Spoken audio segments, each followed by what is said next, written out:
메이나임입니다. 선생님, 합의이혼 잘 진행되고 있으시죠? 제가 알려드린 대로 우리 선생님께서 배우자분하고 원만하게 합의가 이루어지고 있다라면 합의이혼에 문제가 없을 것이라고 생각이 듭니다. 자, 오늘은 합의이혼 강의를 마무리하면서 우리 선생님께 조금이나마 도움이 되드리고 싶어서 별도로 이 영상을 올리게 됐습니다. 제가 제 의뢰인분들 또는 저랑 몇 차례 상담을 했던 분들한테는 무조건 이런 말씀들을 제가 전달을 해드렸습니다. 첫 번째, 자, 이혼을 결정하기 전까지는 주변 사람들한테 이혼 얘기들을 웬만해서는 하지 말라는 얘기입니다. 이혼을 결정하기 전까지는요. 그 중에서도 특히 가족분들한테 얘기하지 마세요. 조건은 선생님이 이혼을 결정을 하기 전까지라는 것입니다. 이혼을 결정을 한다라면 가족분들한테 얘기를 해도 돼요. 그런데 사람의 마음이 왔다 갔다 하기 때문에 확실하게 이혼을 결정하지 않았다면 절대로 가족들한테 얘기하지 마세요. 제가 이런 얘기를 하는 이유는 이혼은 쉽지가 않아요. 이혼을 결정하기는 하루에도 뭐 몇 차례씩 마음이 왔다 갔다 하기 때문에 내가 진짜 정말 이혼을 원하는 건지 이혼을 원치 않는 건지에 대해서 내 자신도 모른다는 거죠. 그렇기 때문에 내 자신도 확신이 없는데 내 주변 사람들한테 그냥 내가 힘들다고 해서 내 가족들한테 특히 지금 현재의 상황을 알린다면 문제가 발생이 됩니다. 그 문제는 뭐냐? 이러이러한 이유들로 인해서 내 배우자의 어떤 험담을 어떤 배우자의 트러블에 대해서 가족분들한테 하죠. 그럼 내 가족들은 무조건 내 편이기 때문에 어떤 객관적인 입장에서 바라보질 못해요. 걔가 그랬지. 걔가 그럴 줄 알았어. 걔 처음서부터 별로였어. 또는 그 사람이 내가 너 얘기 딱 들어보니까 걔 너무했네. 야, 걔 이혼해라 라고 얘기할 수도 있고, 부모님들은 그렇죠. 걔가 어떻게 그럴 수 있냐 너한테. 우리가 한 게 있는데 걔가 어떻게 너한테 그럴 수가 있냐. 이건 말도 안 된다. 자, 이런 얘기들을 합니다. 내 위주로. 왜? 내 가족이니까. 그런데 며칠 뒤에 내 배우자하고 화해를 했어. 화해를 해서 가족들한테 얘기를 했죠. 나 사실 이혼하려고 했는데 이혼 안 하려고. 그럼 이 가족들은, 그 사람들은 이미 이제 내 배우자는 찍힌 거예요. 걔 별로다. 별로야. 진짜 그럴 줄 알았다. 욕만 하는 거죠. 이제 안 좋게 찍히는 거예요. 그러면 어떻게 되냐? 내 배우자도 마찬가지예요. 어느 날 가족 식사를 하죠. 가족 식사를 하는데 눈빛이 좀 예전하고는 좀 달라. 왜 다르냐? 우리 선생님이 여기저기 험담하고 다녔으니까 이 배우자는 분명히 느껴지는 거예요. 이혼도 하지 않았는데 이미 이 사람은 이제 낙인이 찍힌 거죠. 내 배우자는. 나랑은 화해를 했지만 내 가족들하고는 화해를 할 수가 없어요. 그렇다고 해서 내 배우자가 내 가족들한테 죄송하다. 그 사람들한테 죄송할 건 없잖아. 이 부부싸움은. 근데 내가 왜 내 배우자의 부모한테 죄송하다고 해? 그거는 저는 이치상 맞지 않다고 생각이 들어요. 둘만의 문제지. 이렇게 만약에 우리 선생님께서 이혼을 결정하지 않은 상태에서 내 가족들한테 내 배우자의 험담을 얘기했다가는 찍히는 거야. 낙인이 찍힌다. 그렇게 돼서 또 싸우게 됩니다. 또 싸우게 되고, 명절 때 가기 싫다. 가족 식사 가기 싫다. 이미 나는 찍혔기 때문에 불편한 분위기에서 밥도 먹기 싫다. 나는 거기만 가면 너랑 싸운다. 이런 얘기 나온다는 거죠. 회복이 불가능해요. 그러면. 그렇기 때문에 가족들한테는 절대 이혼을 결정하기 전까지는 내 가족한테 얘기하지 마라. 추가적으로 누구한테 얘기하지 말아야 되냐? 내 친구들, 지인들. 걔네들한테 절대 얘기하지 마십시오. 그 사람들한테. 왜 그러냐면 우리 선생님이 주변에 정말 친한 지인들이 있다라고 가정을 하죠. 친구나 선배, 후배, 직장 동료, 정말 친한 사람이 있다고 가정을 해요. 그 사람들이 도와줄 것 같죠? 그 사람들이 나처럼 아파할 것 같아요? 절대. 그 사람들은 절대 아파하지 않아요. 재밌어요. 인간이 그래. 남 안 되는 꼴을 보면 굉장히 즐겨한단 말이죠. 그게 본성이에요. 단지 티가 안 날 뿐이죠. 내가 힘들어서 누구를 부여잡고 울어요. 내가 이만저만해서 어떻게 돼서 이렇게 힘들다. 이혼을 하고 싶다. 그러면 주변 지인들이 어떡하냐. 힘들지. 뭐 근데 그들이 도와주는 척을 하죠. 근데 뭐 어떻게 도와줘 그들이. 술을 한잔해요. 예를 들어서 그들과 뭐 이만저만해서 뭐 또 어제는 이런 일이 있었다. 뭐 저런 일이 있었다. 자, 하루 이틀이에요. 하루 이틀. 그들은 집에 가죠. 집에 가면 어떻게 보냐. 아, 내 직장 동료 또는 내 친구, 아, 내 선배, 내 후배, 누군가 걔가 이혼할 것 같대. 그 사람이. 왜 이혼하려고 하냐면 하면서 이 이야기 썰을 풀죠.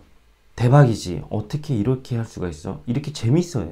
그리고 그들은 그들끼리 모이잖아요. 예를 들어서 술안주거리, 술안주거리. 그 사람들끼리 모여가지고 얘기를 하죠. 3, 3, 5 모여서 얘기를 해. 나는 그 사람 믿어서 얘기했지만 그 나의 힘든 이 과정과 이 고통이 그들에게는 사실상 너무 재밌는 얘기들이거든요. 절대 얘기하지 마십시오. 이혼이 다 마무리된 다음에 아, 나 그때 나 사실 이혼했어. 뭐 이만저만해서 뭐 이런 것 때문에 이혼했는데 이걸 뭐 언제 더 다 얘기하냐. 뭐 그냥 그런 줄 말고 너 관심도 없잖아 사실. 네 인생이 내 인생이 있는 건데 각자의 인생이 있는 건데 그냥 나는 그래. 그렇게 넘어가면 돼. 근데 내가 지금 당장 힘들다고 해서 그리고 또 이혼을 결정하기도 전에 내 배우자 관련된 내용들을 내 친구, 지인들한테 얘기를 다 해놨다가 나중에 우리 선생님 이혼 안 하시면 그럼 어떻게 되냐? 선생님 얼굴에 똥 뿌린 거예요. 똥 뿌린 거. 똥칠한 거예요. 침 뱉는 걸 떠나서 선생님은 선생님 얼굴에 똥을 부어버린 거예요. 뒤에서 그 사람들이 얘기하는 게 너무 재밌어요. 너무나 재밌게 얘기를 해. 그리고 또 선생님의 배우자는 정말 못된 인간이 된 거고 근데 나는 그 사람과 지금도 살고 있다라는 거. 이혼 결정하지 않고. 그렇기 때문에 이혼을 결정하기 전까지는 절대 얘기하지 말아라 라는 것입니다. 이해가시죠? 자, 두 번째. 지금 이혼을 당장 결정하지 못하는 상황이십니까? 그럴 수 있어요. 이혼은 누가 시켜서 하는 게 아니에요. 그거에 대해서 스트레스 받지 마십시오. 언제든 다시 생각해도 돼요. 누가 옆에서 너 이혼해라. 이혼 반드시 해야 된다 라고 등 떠미는 게 아니에요. 그리고 시간도 마찬가지입니다. 우리는 언제든지 다시 생각해도 돼요. 그 얘기는 내가 내 배우자에게 이 내면으로 기회를 줄 수 있고 내 자신한테도 기회를 줄 수 있다는 것입니다. 이혼을 확고하게 결정하는 분들은 달라요. 그런데 내가 지금 이혼을 고민하고 있다면 언제든지 천천히 결정을 해도 된다는 것입니다. 급할 거 전혀 없습니다. 괜히 지금 이혼할 건지 안 할 건지도 모르는 불안정한 상태에서 변호사 사무실에 전화해가지고 다짜고짜 재산 분할 물어보고 위자료 물어보고 그러지 마세요. 충분히 늦지 않습니다. 변호사 사무실을 거기 걔네들은 나중에 알아봐도 돼요. 전혀 늦지 않습니다. 괜히 전화해가지고 이혼 얘기만 자꾸 듣게 되면 내 마음 한켠에는 이혼을 안 할 수도 이혼을 하고 싶지 않은 마음도 있는데 그마저도 줄어든다는 것이에요. 충분히 시간을 두고 생각을 해도 된다는 거 꼭 반드시 아셨으면 좋겠습니다. 우리 선생님께서. 자, 마지막으로 제가 말씀드리고 싶은 거는 제가 우리 선생님께 합의 이혼에 관련된 대부분의 전반적인 내용들을 다 알려드렸어요. 어떤 대가 없이. 그죠? 근데 세상엔 공짜라는 게 없습니다. 공짜는 없어요.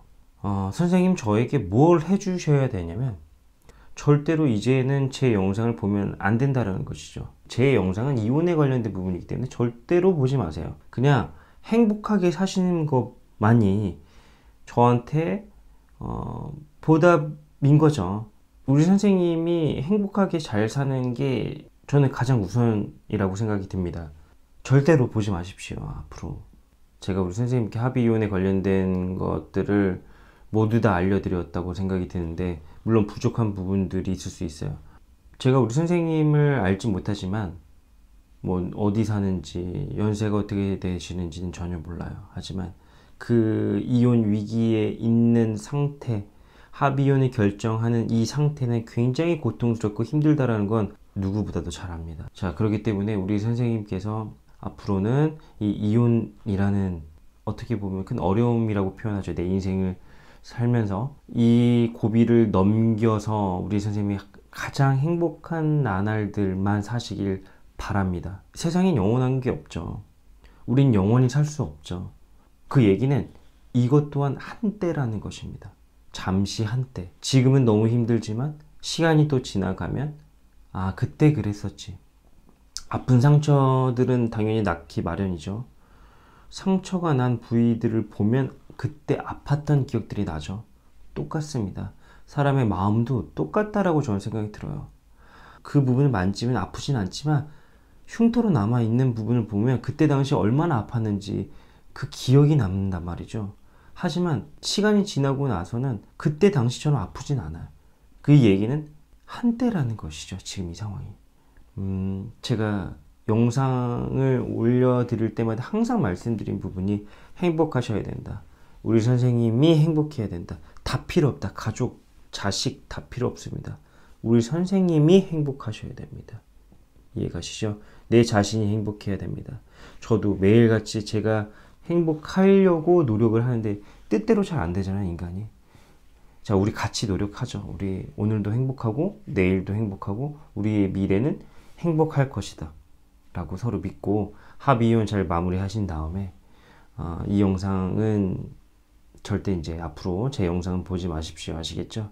약속드립니다. 합의혼에 관련된 제 영상을 그동안 보면서 많은 고마움을 느꼈다라고 생각이 들고 선생님께서 도움이 많이 되셨을 거라고 생각이 듭니다. 항상 저한테 고마워하셔야 돼요. 아시겠죠? 꼭 그건 잊지 마십시오. 제가 항상 강조합니다. 자, 행복하십시오, 선생님. 자, 마무리하겠습니다. 오늘 하루도 화이팅, 힘내세요.